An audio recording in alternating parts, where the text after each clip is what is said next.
just the way it goes. A word now to the wise. The world was made to change. Each day is a surprise. I'm looking at life through my own eyes. I'm searching for a hero to idolize.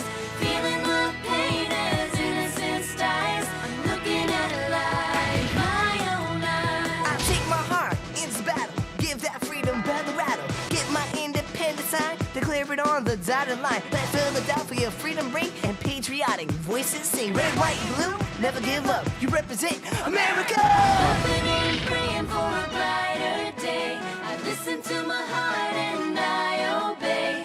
How can I see it any other way? I'm looking at life through my own eyes.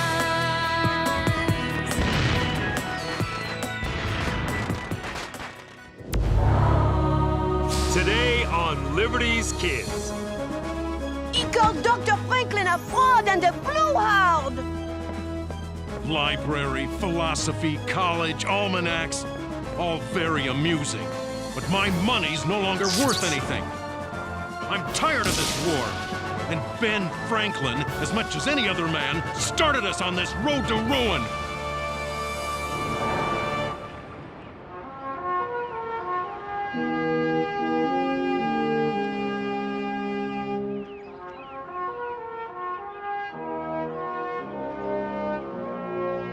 Dearest Mother, as my long journey ends, and I approach Dr. Franklin's Philadelphia, I grow increasingly uneasy. Though I believe deeply that I am where I belong, the pain of so recently leaving both you and Father is, I must admit, difficult to bear.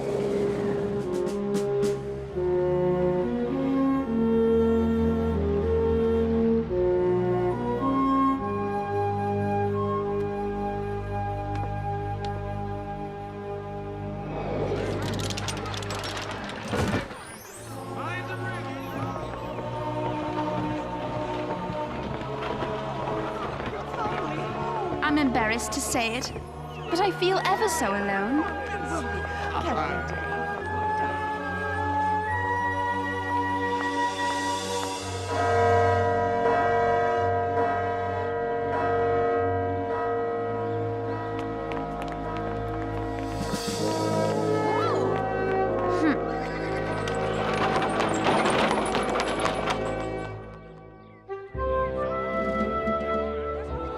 And what of my friends here?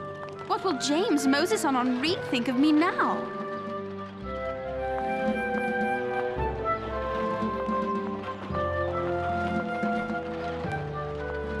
Probably that I'm a silly girl who keeps changing her mind about who she really is.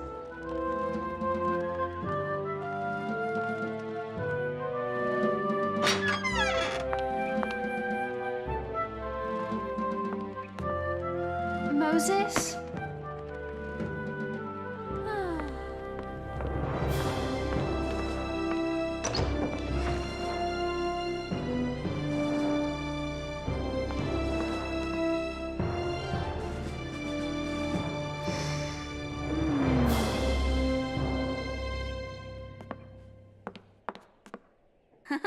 Oh. Slow down, James. Prices are still so high, Moses. I don't see how we can... Moses? Sarah? Hi. Sarah!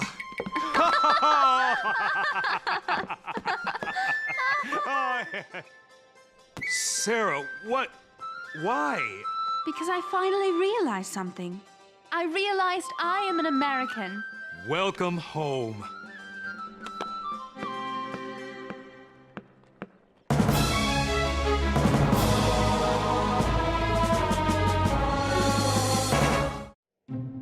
Well, it's about time, isn't it? James, I feel so wonderful, even you can't ruin it. What? Hey! Aren't you glad to see me? I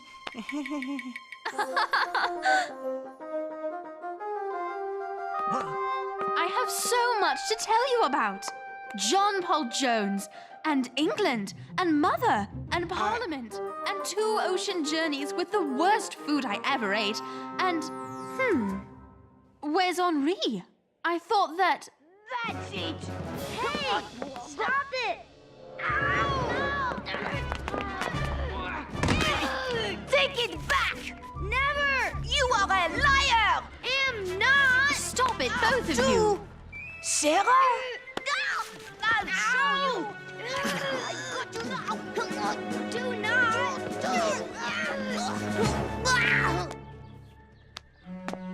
Put me down! I'm gonna tell my father! He called Dr. Franklin a fraud and a blowhard! Henri, he's just saying that to make you angry. I am not! Well, if he is, it's working. Stop it! Now! Now, how did this start? When Charles said bad things about Dr. Franklin, I said, take it back or else. He wouldn't, so I taught him a lesson he'll never forget. Ha! Doesn't Charles have the right to his own opinion, even if you disagree with it? Yes, but That's part of being free. Haven't you learned anything from Moses and Dr. Franklin? I guess. Then maybe you should apologize for starting the fight. I'm sorry I punched you first. But you're wrong about Dr. Franklin. I am not! Stop shouting. Why do you think Dr. Franklin is a fraud and a blowhard? I don't know. My dad told me. I want to show you something. Look around, Charles. What do you see? Junk? See? In a way, he's right, Henri. It used to be junk. Until Dr. Franklin got his hands on it. Did you know Ben Franklin is an inventor? No. Moses, play for him. Play for me, please.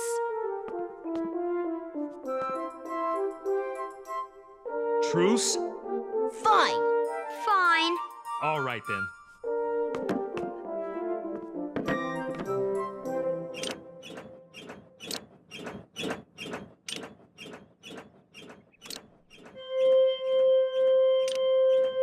How do you do that? This is an invention of Dr. Franklin's called the glass harmonica. See how the different sized glass bowls turn together as I rotate the crank? And when I touch the edge of one of the bowls,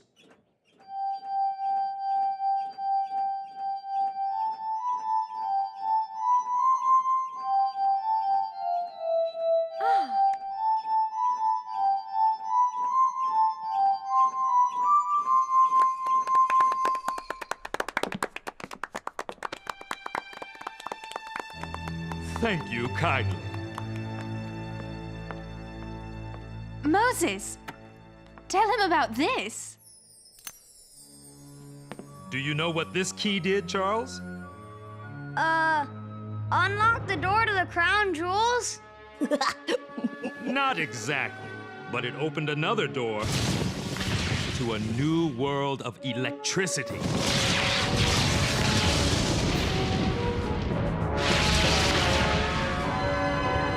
It was in 1752 when Dr. Franklin was 46 years old.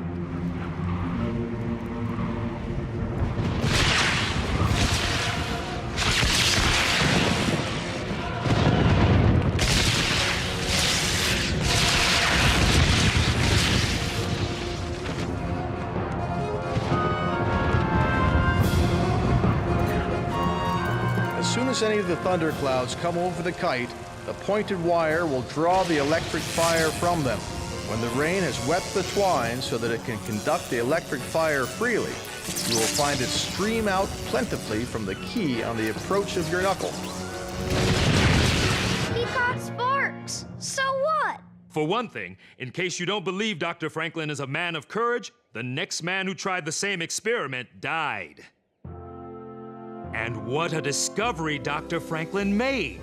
As we learn to control those sparks, we'll be able to use their energy. To power boats.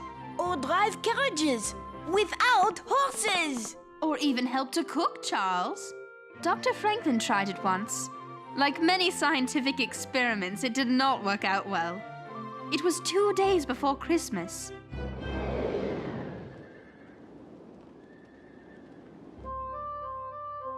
Dr. Franklin was hosting a dinner party. My Dr. Franklin's inventions are fascinating. So daring. I have a Franklin stove myself. 2 years old. You know, the patriot like getting their hands on his ideas. He did not like to see an animal suffer needlessly and hoped to use electricity to end its life painlessly.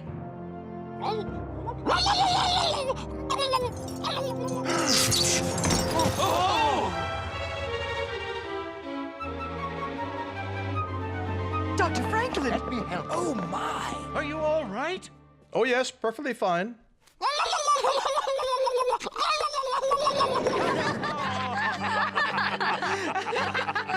I want to try that! Yeah! Absolutely not. Electricity can be very dangerous. James's parents died in a fire started by an electrical storm.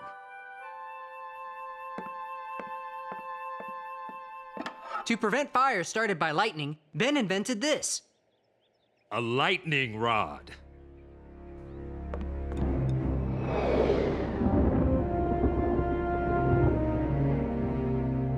With Ben's new device attached to the roof, the lightning bolt was attracted to the point of the rod. The electricity traveled down a copper wire into the ground. Of course, in Ben's house, he sent the charge through an apparatus that rang some small bells. In a large storm, the bells could ring for hours. I want to invent things like Dr. Franklin someday. Me too. I wish I had a fancy education like he did. Fancy education? Let me tell you about Ben's fancy education. What kind of lies are you filling my son's head with?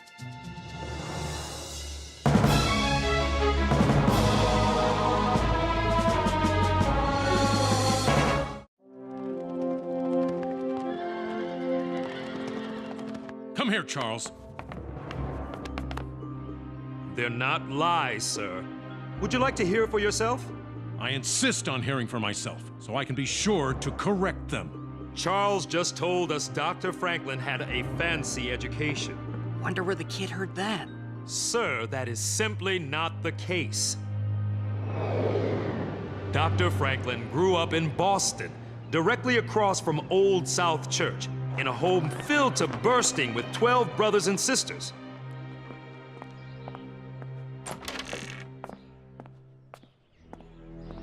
Ben was crushed to learn his family could no longer afford to send him to class. He was 9 years old. Like this, Father? His father put him to work in the family business, making candles.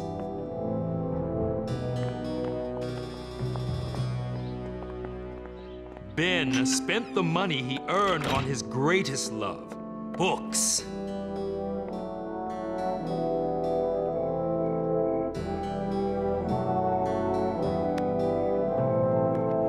Ben Franklin had no fancy education, Charles. Ben Franklin taught himself. Does your family borrow books from the Library Company of Philadelphia, Charles? Of course. Ben Franklin founded it, along with the American Philosophical Society, the Union Fire Company, the College of Philadelphia, and the Pennsylvania Hospital. Charles, have you ever had the misfortune to be sick or injured? Never. The boy's strong, like his father. You're both lucky. And if you lived in the days before Dr. Franklin founded that hospital, being healthy would have made you even luckier. Many poor, ill, and insane people were reduced to wandering the streets of Philadelphia. It was a terrible situation.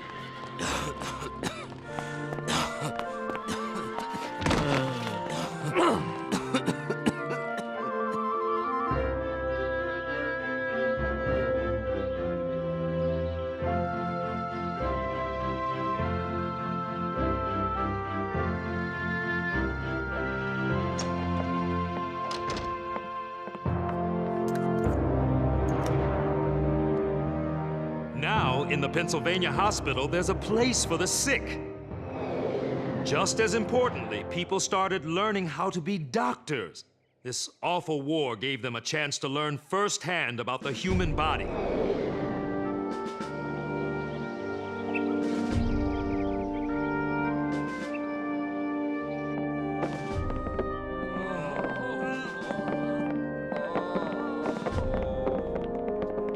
Seeking to ease the terrible suffering, they've taken to the battlefields. There, they've been confronted with every injury and sickness you could imagine. And then some.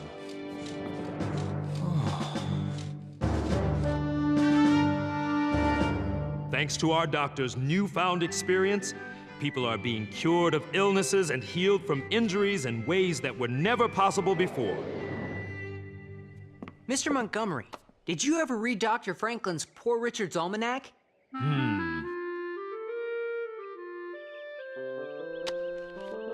Dr. Franklin published the first edition of Poor Richard's Almanac when he was 26 years old. It contained all the usual weather reports, recipes, and predictions. What set it apart were the lively writing and witty sayings. A penny saved is a penny earned. There are no gains without pains. A learned blockhead is a greater blockhead than an ignorant one. He that lies down with dogs shall rise up with fleas. Library, philosophy, college, almanacs, all very amusing. But my money's no longer worth anything. I'm tired of this war. And Ben Franklin, as much as any other man, started us on this road to ruin. Mr. Montgomery, you have to understand where Dr. Franklin's deep commitment to freedom comes from. He wrote, in 1717, my brother James returned from England with a press and letters to set up his business in Boston.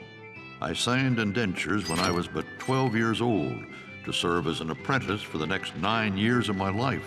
Presenting this week's issue of the New England Current, featuring the latest column by Mrs. Silence Dogood. Listen.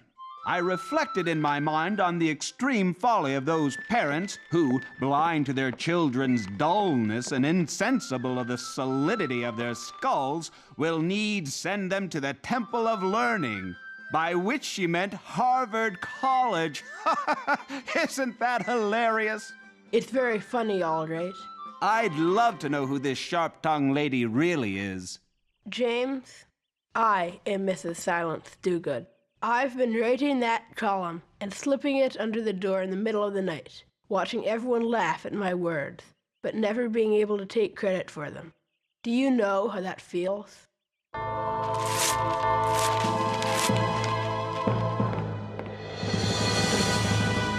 James grew increasingly abusive with his 17-year-old brother. Aren't you finished yet? I don't want to be here all night. I'm hurrying.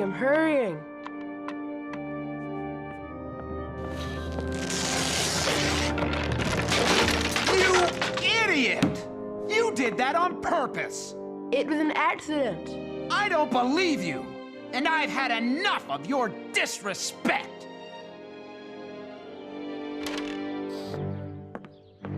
Dr. Franklin left soon after.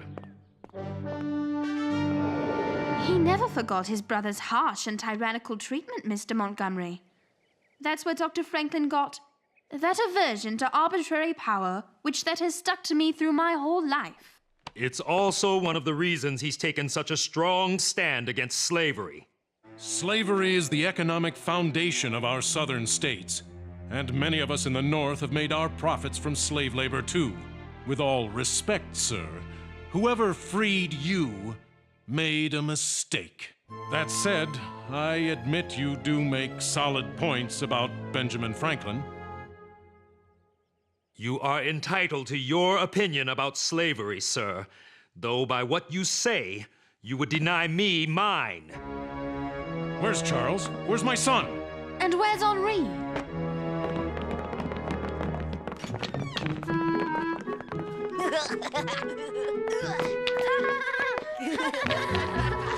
Look out! I can't control him!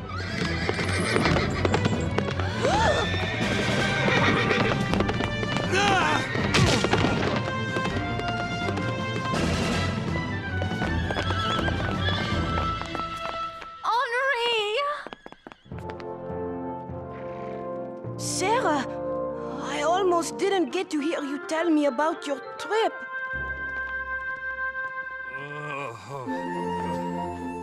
Moses! Thank you, sir. I am glad you are a free man. You are welcome. And I hope someday you will say that to an African man who did not just save the life of your son.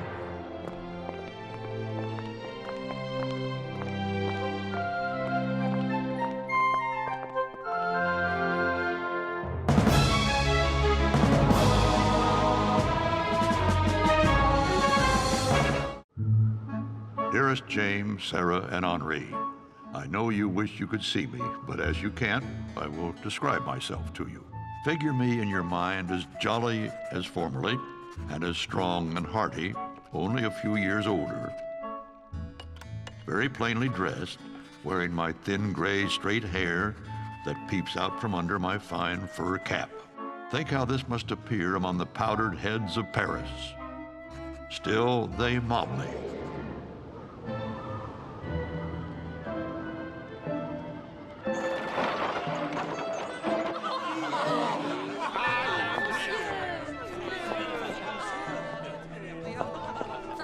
On behalf of the British Crown, I would be most... Good evening.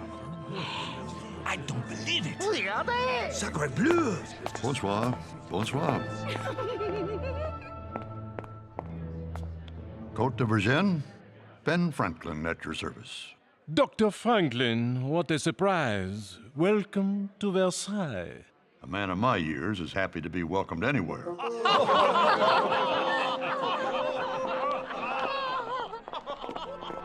But I tell you this, there have been unknown people as great as any of the most famous. However, my dear friends, if you would not be forgotten as soon as you are dead and rotten, either write things worth reading or do things worth writing.